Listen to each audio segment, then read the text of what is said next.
hasil tersebut ya dia harus dibalas dengan pengkajian orang juga. Oh salah punyamu.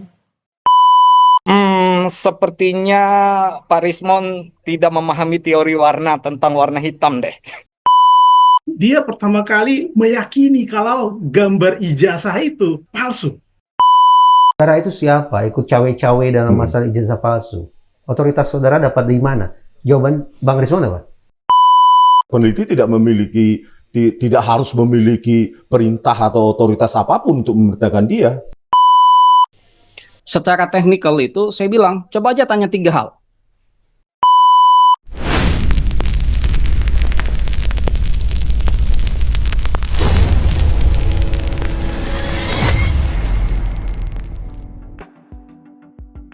Kalau Anda menyaksikan forum ahli digital forensik lewat Zoom meeting yang dilakukan oleh Bang Joshua dan juga para pakar lainnya, kalian akan menemukan betapa selama ini kita dibohongi oleh Rismon Sianipar, seseorang yang mengaku dirinya sebagai ahli digital forensik.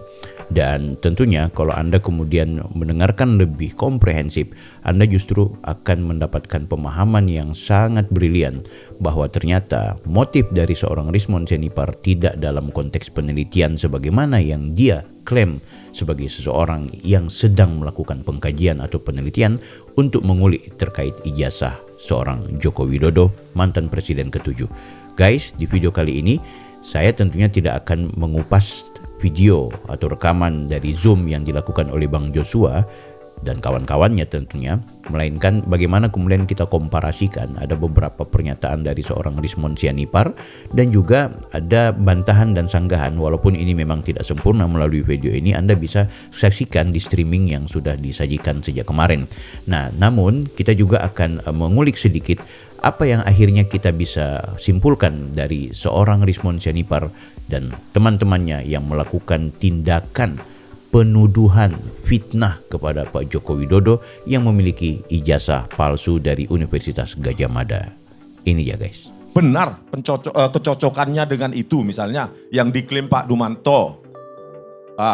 Terus yang diklaim dengan ijazah dari Pak Jokowi, itu kita crop, kita bandingkan, sebelumnya kita pre-processing dulu dengan sejumlah teknik image processing, baru kita cocokkan dan keluarlah hasilnya.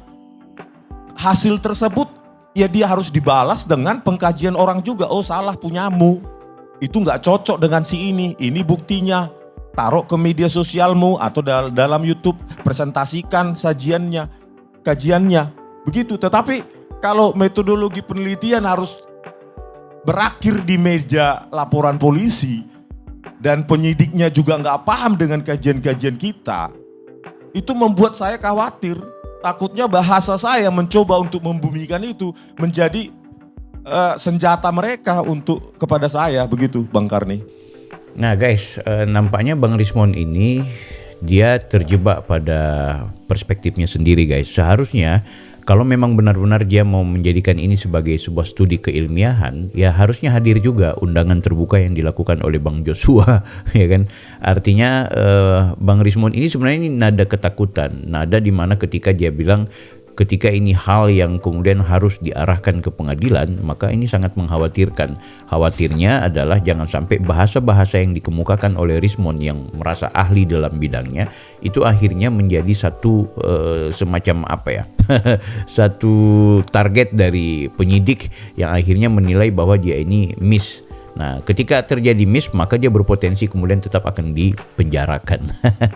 Makanya, kalau seandainya dia berharap ada studi keilmiahan, ya nggak perlu juga repot-repot harus bikin video. Semalam adalah forum terbaik supaya face to face, supaya saling berhadapan. Bagaimana kemudian juga Bang Joshua itu sangat kecewa ketika kemudian banyak sekali diskusi-diskusi yang mau disampaikan oleh Bang Joshua, tapi ternyata justru Rismon Sianipar ini memblokir.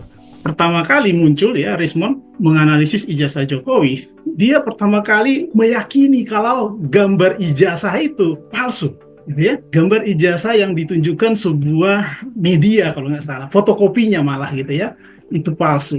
Awalnya begitu. Dari mana? Dari fontnya gitu ya. Kemudian dari nomornya gitu ya, nomor ijazahnya kok nggak lengkap ini gitu kan, nggak ada fakultasnya gitu kan, karena dibandingkan dengan kalau nggak salah satu kolega saya yaitu Pak Bambang Prastowo ya, Jadi ijazah Jokowi dengan ijazah Bambang Prastowo. Yang dianalisis apa? Pertama, nomornya nggak ada, karena memang di fotokopian mungkin ketutup gitu ya, sehingga tidak muncul. Itu yang pertama kali dianalisis. Kemudian nomor fakultasnya kok nggak lengkap, beda dengan Pak Prastowo, ada nomor MIPA-nya gitu ya. Kalau Pak Jokowi kan Fakultas Kehutanan. Ternyata zaman itu ya, ijazah ya, setiap fakultas itu nyetak masing-masing. Ya, jadi makanya berbeda. Fakultas A, Fakultas B, Fakultas C, ya 40 tahun yang lalu itu berbeda, ya. Sehingga memang ada template-nya, tetapi tidak sama persis, gitu ya. Dan mereka diberikan kewenangan masing-masing mencetak, ya, mencetak setiap fakultas. Jadi bukan terintegrasi dalam sebuah level universitas sehingga tidak seragam pada saat itu.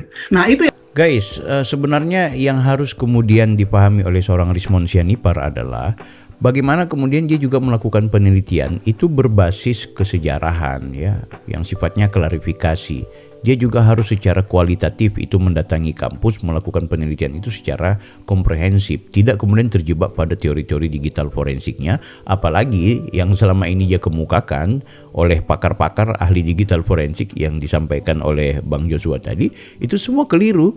Teori-teorinya keliru dan juga metodologi penelitiannya keliru dan cara membacanya keliru. Akhirnya dia mengambil kesimpulan kepada kekeliruan itu sendiri gitu. Nah, akhir video ini Anda jangan skip. Saya akan share ke teman-teman kenapa kemudian kekeliruan itu muncul dari seseorang yang mengklaim dirinya sebagai pakar ya. Kita akan tetap ikuti dulu video-video selanjutnya. Saudara itu siapa? Ikut cawe-cawe dalam masalah ijazah palsu. Otoritas saudara dapat di mana? Jawaban Bang Rismon apa?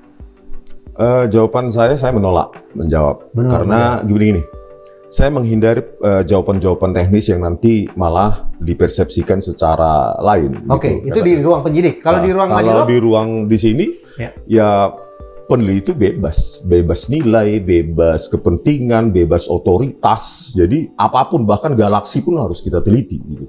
Dan peneliti tidak harus memiliki perintah atau otoritas apapun untuk memerintahkan dia. Justru kalau itu kita miliki, maka kita tidak independen lagi. Apalagi ini kaitan dengan pejabat publik. Jadi memang teorinya Bang Rismon ini teori cocok logi, teori pemaksaan guys. Jadi secara akademik ini bermasalah pola-pola ini, apalagi mengakui bahwa peneliti bebas nilai. Itu istilah bebas nilai itu masih debatable ya, karena tetap bebas nilai juga masih terbatas dan juga masih terukur. Bagaimana bisa Anda mau menyebut bahwa Anda bebas nilai kalau Anda sendiri juga berada dalam satu gerbong yang sudah dinilai gitu. Anda sudah dijustifikasi, Anda sudah dikelompokkan, Anda sudah memposisikan diri sebagai bagian dari orang yang memang anti kepada Pak Jokowi. Ya kita tidak boleh tutup mata lah dengan video-videonya Bang Rismon yang kemudian membongkar tentang bagaimana berikut yang namanya Fufufafa, berikut yang namanya keluarga Jokowi ini tidak boleh lagi menjadi pejabat di negeri ini. Jadi memang posisi dia sebagai peneliti itu udah nggak nempel. Nah nanti kita juga akan bahas ke teman-teman soal apakah kepakaran itu harus seperti dengan gayanya Rismon Sianipar. Apakah seseorang yang seperti Rismon ini punya satu mungkin jenis kejahatan intelektual yang barangkali sedang dia sematkan terhadap dirinya sehingga dia sangat bersemangat untuk membongkar apa yang menjadi isu ijazah palsu yang sudah dia bongkar sendiri, yang diistilahkan oleh banyak teman-teman sebenarnya dia sedang menggali kuburnya sendiri guys. Oke, kita akan tetap nonton video yang lain untuk tambahan-tambahan literasi dan pengetahuan kita supaya betul-betul kita bisa enak dalam konteks memahami substansi dari video ini. Gambar ijazah tersebut. Contohnya kemarin katanya capnya itu warna merahnya tidak menempel di warna hitam. Nah, cara yang paling simpel adalah menggunakan aplikasi yang pengolahan citra biasa aja, menggunakan tone mapping, kemudian color, kemudian tone mapping, menggunakan algoritma Fatal et al. 2002. Itu kelihatan garis merahnya itu melintas di antara gambar tersebut. Terus yang kedua, katanya RGB itu red, green, and blue-nya itu dalam pixelnya itu mereka Rismon tidak bisa mendapatkan warna merahnya, yang ada warna hitamnya. Sepertinya Pak Rismon tidak memahami teori warna tentang warna hitam deh.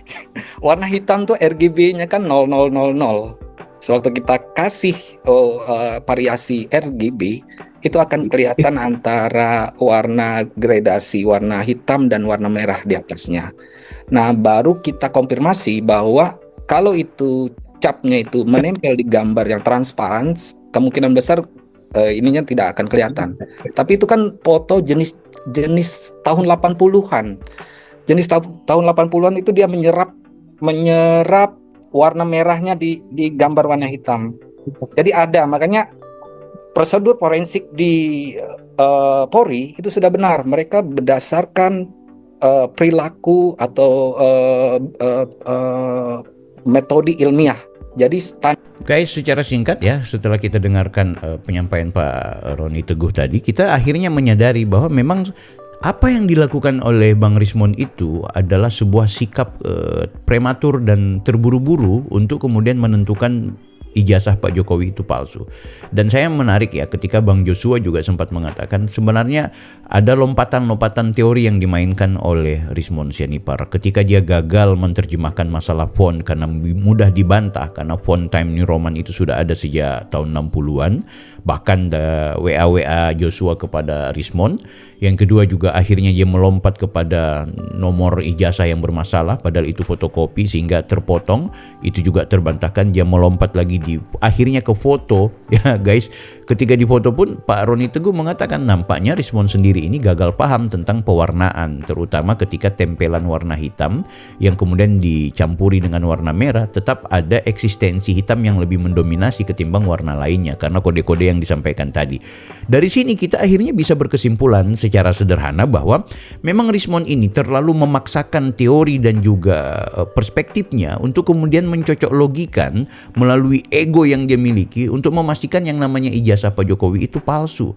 Makanya ketika dia meragukan atau agak repot ketika membincang atau membahas soal ijazah, dia melompat ke pengesahan. Di pengesahan pun sebenarnya dia terjebak ketika dia memahami font Time New Roman yang dia anggap itu di print dalam mesin print komputer Windows Microsoft, yang padahal saya secara pribadi yang bukan ahli digital forensik bisa membaca bahwa ternyata lembar pengesahan itu tidak center, tidak matching, tidak rapih, sehingga itu tidak bisa diposisikan sebagai itu jebolan dari printer komputer, melainkan kita bisa melihat itu adalah bagian dari sebuah percetakan yang sering muncul atau yang sering dilahirkan di percetakan-percetakan setempat. Ini sebenarnya bisa dipatahkan guys dan bisa dipahami. Tapi dasar Rismond kemudian selalu dia mencocok logikan dengan segala-gala halnya. Termasuk tadi ketika dia mengatakan bahwa soal tanda tangan, soal ketidaksesuaian antara skripsi satu dengan skripsi yang lain, soal perbedaan skripsi Pak Jokowi dengan yang lain. Nah, dari ada aspek sosiologis, aspek sejarah, aspek mengapa demikian, itu yang kemudian tidak dijadikan sebagai rujukan oleh Rismond. Dia terjebak pada analisa-analisa yang memang inilah yang disebut dengan orang yang sedang sakit karena dendamnya, karena kebenciannya, karena irasionalitasnya dalam berpikir, akhirnya membuat apa yang menjadi kesimpulan-simpulan akademik oleh Rismond Sianipar dan juga teman-temannya adalah kesimpulan prematur dan bahkan juga sangat bermasalah. Walaupun dalihnya mereka kemudian menggunakan teknologi dan kemampuan dan pengetahuan yang mereka miliki. Padahal dibantahkan oleh para ahli digital forensik yang kita dengarkan bersama bahwa ternyata banyak teori yang terburu-buru, bahkan Rismond ternyata keliru dalam membaca warna. Mbak Tina, secara teknikal itu saya bilang coba aja tanya 3 hal. 1. Red Protect. 2. Forensic Imaging.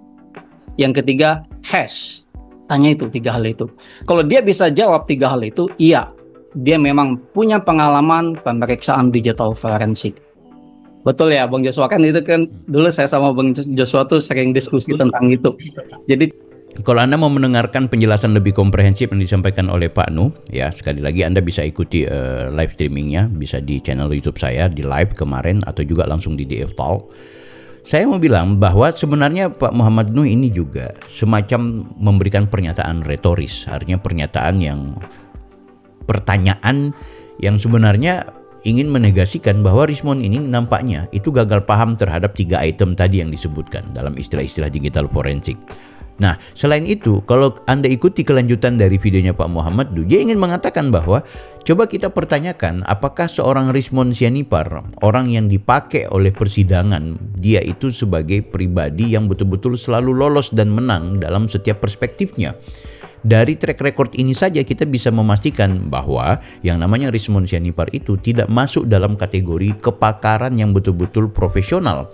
Ya kan, sehingga itu tidak heran kalau kemudian di luar sidang, di luar forum hukum yang disampaikan adalah sesuatu yang sangat berapi-api dan kadang-kadang juga terkesan sangat rasional, terkesan sangat hebat, padahal dia tidak kemudian memiliki pengalaman dan keprofesionalan yang terbukti dalam konteks kesejarahan hidupnya. Bagaimana mungkin seseorang kemudian menjadi sosok yang akhirnya dijadikan rujukan untuk kita belajar, kendati dia dalam catatan sejarahnya itu bermasalah, ya kan? Belum lagi dalam konteks akademiknya. Dia dengan bangga mengatakan dia perlihatkan ijazahnya, tidak seperti Pak Jokowi. Tapi dia lupa bahwa di era sekarang kita bisa membaca secara kritis, membedakan ijazahnya dengan ijazah pada umumnya di Yamaguchi. Demikian juga penyampaian-penyampaian tentang lembaran-lembaran kertas yang dia perlihatkan di media sosial atau di YouTube-nya, kita bisa mengetahui banyak hal-hal yang janggal, banyak kekeliruan informasi. Bahkan kita juga bisa mengecek mana tesis dan mana disertasinya yang kemudian bisa kita pastikan bahwa dia benar-benar lulus dari Yamaguchi Jepang. Bahkan parahnya lagi, dari pihak Yamaguchi Jepang tidak pernah mengeluarkan ijazah atau dokumen-dokumen sebagaimana yang dia tampilkan, dan itu pernyataan resmi dari Yamaguchi Official.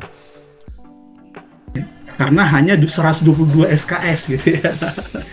Nah, dia nggak tahu kebijakan pada zaman itu. Nah, ini juga yang bikin masalah sebenarnya ya.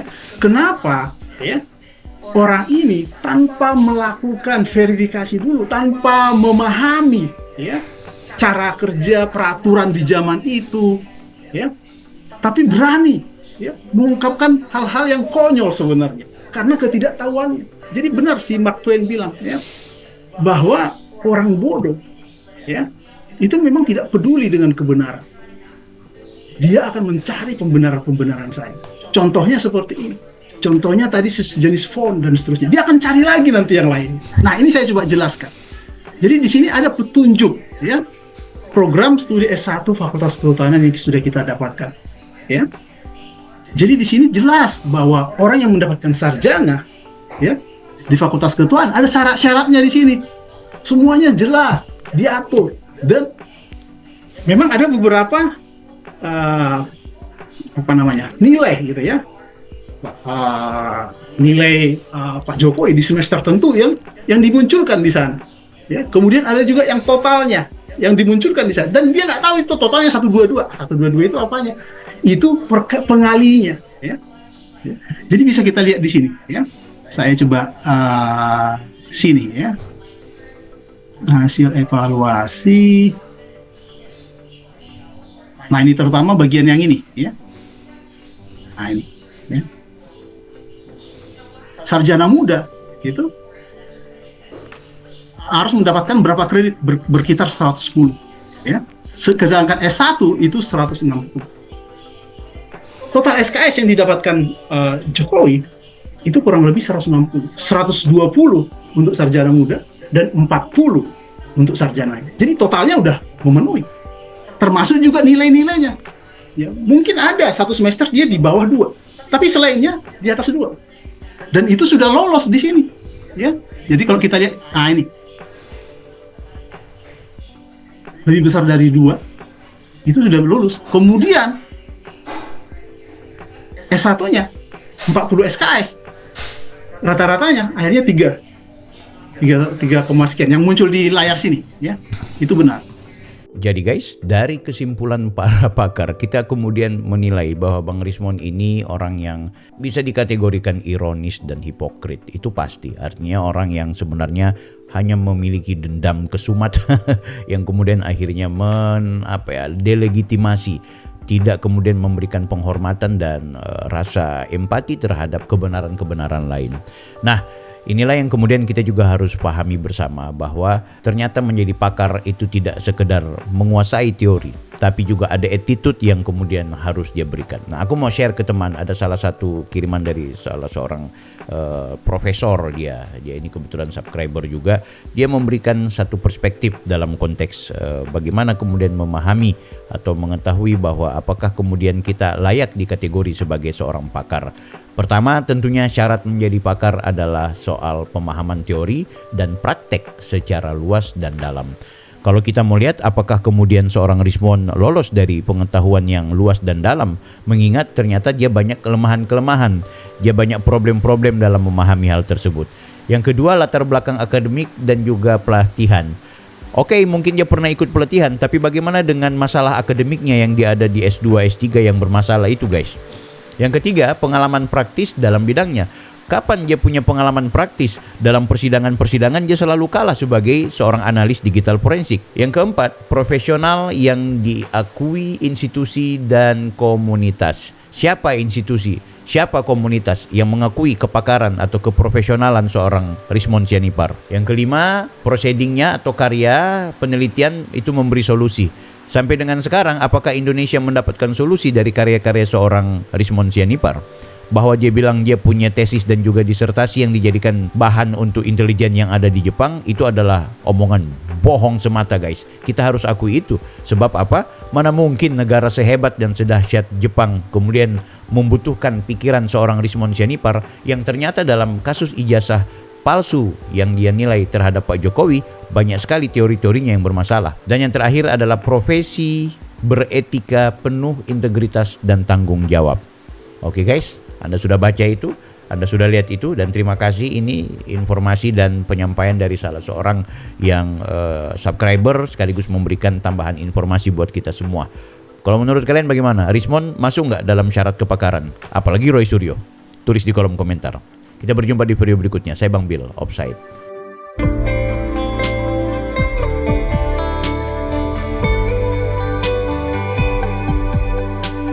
Surga, jalannya ada di dunia. Setelah meninggal dunia tak ada lagi kesempatan untuk bertakwa. La ilaha illallah, lafaz penghuni surga. Firdaus adna ima wa darussalam muqamamu qamun amin khuldi, golongan orang surga. Membaca Al-Quran, menjaga lisan, memberi makan orang lapar.